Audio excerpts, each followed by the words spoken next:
In this video, we explain the easy steps how to resize image in Photopea.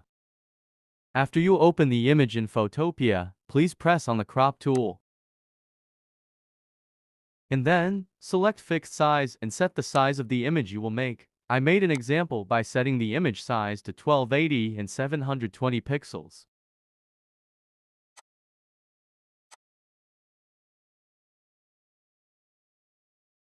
Click here to confirm.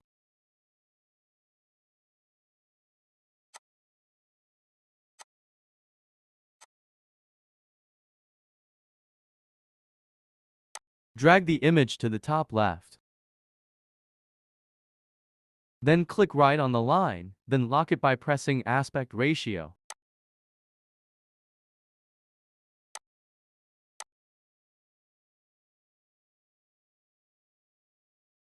Once locked, drag the image from the bottom right, adjust the size of the image you created.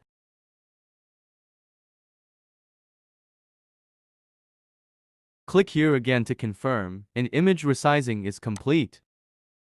Thank you for watching this video.